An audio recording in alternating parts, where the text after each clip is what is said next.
प्रकाशित वाक्य अध्याय 2 आयत 10।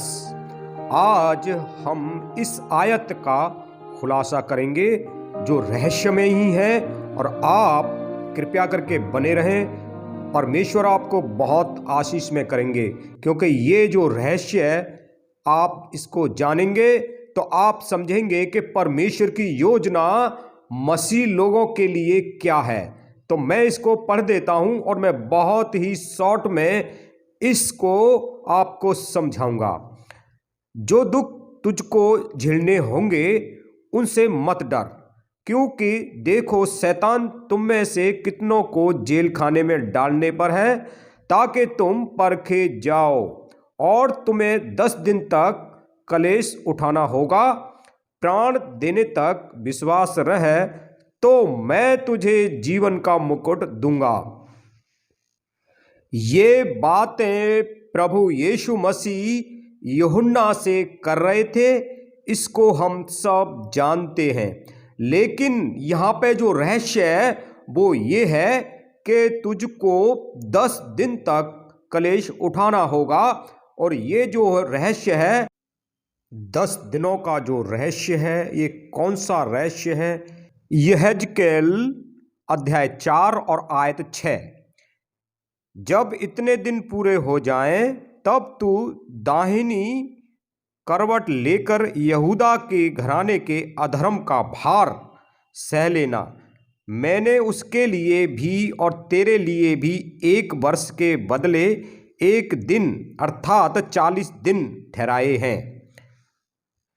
जब हमने इसको पढ़ा तो यहाँ पर जो है 1 दिन जो है वो 1 वर्ष 40 दिन का 1 दिन है।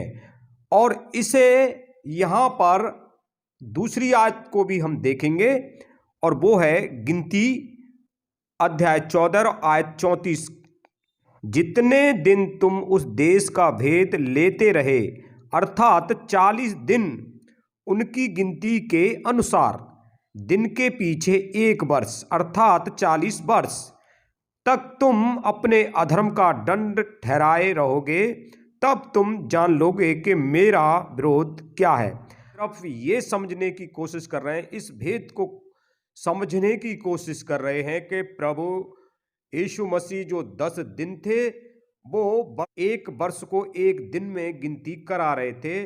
तो यहाँ पे हमने इस भेद को जान लिया है कि प्रभु यीशु मसीह जो 10 दिन थे वो 10 वर्ष के लिए कह रहे थे। अब इस कलेशिया ने 10 वर्ष तक कलेश कैसे सहा, उस इतिहास को भी हम जान लेते हैं कि कब इन्होंने इस सताप को सहा। कई लोग ये कह सकते हैं और बता सकते हैं या बताते हैं कि ये जो समय है, ये जो काल है, वो जीसस विरोधी का काल है, लेकिन ऐसा बिल्कुल भी नहीं है। आओ हम इस चीज़ को अच्छी तरीके से अध्ययन करेंगे और जानेंगे कि प्रभु यीशु मसीह हमारे से भी बिल्कुल ऐसा ही चाहते हैं, जैसा कि इस कलीसिया के विषय में प्रभु ने यूहन्ना को बताया था। और उन्होंने कहा, जो जय पाएगा उसको मैं जीवन का मुकुट दूंगा। ऐसे प्रभु ने हमारे को बताया है।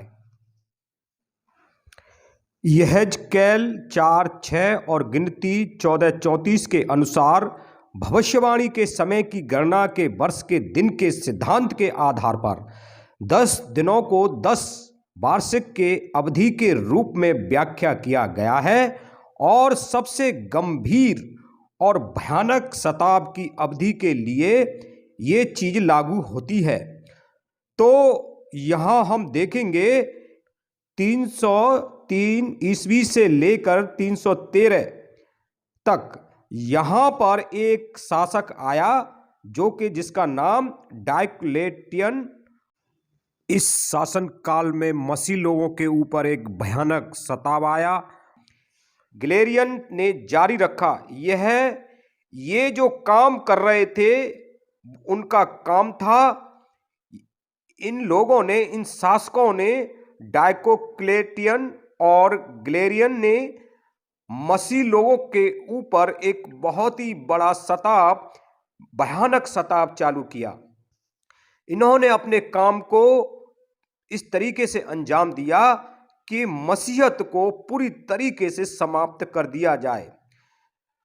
उन्होंने पवित्र शास्त्र को जलाने का कार्य किया, इमारतों को नष्ट करने का काम किया, पास्टरों को कैद खाने में और मसीहत को पूरी तरीके से सफाया करने का इनका इरादा था।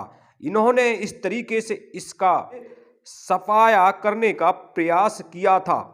इन शासकों का मानना था कि चर्च साम्राज्य में ताकत और लोकप्रियता के ऐसे आयाम तक उनकी ताकत को देखते हुए, उनके लोकप्रियता को देखते हुए ये घबरा गए थे और इनका ऐसा मानना था कि इनके चलते, मसीहत के चलते पारंपरिक रोमी तरीका का अस्तित्व समाप्त हो जाएगा और उनका साम्राज्य बिखर जाएगा।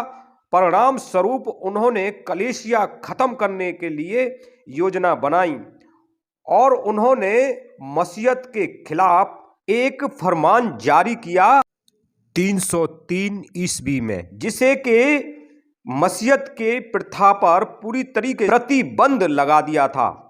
सेना में सताहट शुरू हुआ और पूरे साम्राज्य में फैल गया। रोमी अधिकारियों ने उनके आतंकों को मसीह पादरियों और केंद्रित किया इस विषय में, अगर चरवाहों को हटा दिया जाए, झुंड को बिखरा दिया जाए, चरवाहों को मार दिया जाए तो झुंड जो है अपने आप बिखर जाएगा। इस तरीके से उनका योजना था और ये एक बड़ा भयानक सताव था। इस सताव में लोगों को बड़ा भयानक सताव झेलना पड़ा।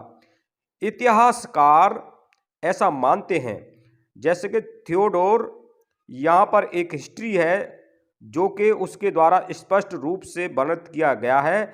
जो सताव, ये जब वहाँ पे लोग इकट्ठे हुए तो उनकी बड़ी दुर्दशा हो चुकी थी। ये इतना भयानक सताव था कि उनकी किसी की आँख नहीं थी, किसी के पैर नहीं थे और उनके शरीर जो थे वो पूरी तरीके से क्षतिग्रस्त हो गए थे। वो अलग अलग तरीके से अपंग थे। जाहिर है कि ये सताव बड़ा भयानक था और इस सताव में बहुत लोग मारे गए थे और उनको जिंदा जला दिया गया था। ये सताव पूरी तरीके से कब से चालू हुआ था? अब हम देखते हैं कि ये सताव जो था 313 में इनका शुरुआत हुआ था, यानी कि 313 में इस सताव को 10 साल तक इस सताव में कलीसिया गई और उन्होंने बड़ा भयानक सताव झेला। उस सताव में लोगों को जिंदा जला दिया गया था, बाइबल को जला दिया गया था और इमारतों को तोड़ दिया गया था और मसीहत को पूरी तरीके से नष्ट करने का प्रयास किया गया था। ये सताव जो है करीब 323 तक चला, यानी कि 13 से और 23 तक चला, 10 साल तक चला। तो प्रभु की जो भविष्यवाणी थी वो इस तरीके से पूरी होती है, जबकि ये सताव 20 साल का था, क्योंकि प्रेरितों का समय 96 तक कलीसियाओं को देख रेख में रहा और समय में 96 ही जो थोमा थे वो भारत आए। और ये समय जो था, इतने समय में जब प्रेरितों को मार दिया गया और उनको नष्ट कर दिया गया, तो यूहन्ना को पतमुस टापू में पहुंचा दिया गया था। एक ही चेला जो थे वो जीवित रहे, हम सब जानते हैं, उन्हीं का ये सब दर्शन है। अब हम देखते हैं उनकी मृत्यु के बाद जो सेकंड जनरेशन था उनके द्वारा ये कलीसिया थी, उनका ढांचा जो था वो बदल चुका था पूरी तरीके से। जो पहली कलीसिया थी जो प्रेरितों के समय में, उनका जो समय था वो 96 तक रहा और 100 में दूसरा जनरेशन आ गया था। और यहाँ पे जो सुमेरिन की जो कलीसिया थी वो एक बहुत अच्छी कलीसिया थी और उसको ये भयानक सताव झेलना पड़ा। सब कलीसियाओं के विषय में प्रभु यीशु मसीह उनको चेतावनी देते हैं, लेकिन 2 कलीसिया ऐसी थी जिनमें से एक कलीसिया सुमरना की कलीसिया थी, जिनको प्रभु ने कहा कि तू बिल्कुल ठीक है, निर्दोष है और तुझ में कोई दोष नहीं है।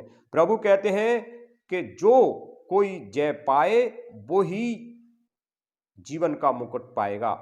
आज इससे हम यही पाते हैं कि आने वाला शताब्द जीसस विरोधी का इससे भी ज्यादा भयानक होगा और उस समय में हमें प्राण देने तक हमें खड़े रहना होगा, इससे पीछे नहीं हटना होगा। यदि इससे पहले हम सो जाते हैं और हम परमेश्वर में पूरी तरीके से निर्दोष होकर प्रभु के पीछे चल के, चाहे वो विश्वासी हो, चाहे पास्टर हो, चाहे लीडर हो, चाहे अगुवे हो, साधारण जो भी हो, जो प्रभु के पीछे उसकी आज्ञाओं पर चल के सो जाते हैं और इसके बाद सताव होता है, तब जब इसके बाद फिर यीशु आएंगे तब हमें वो जरूर उठा लेंगे।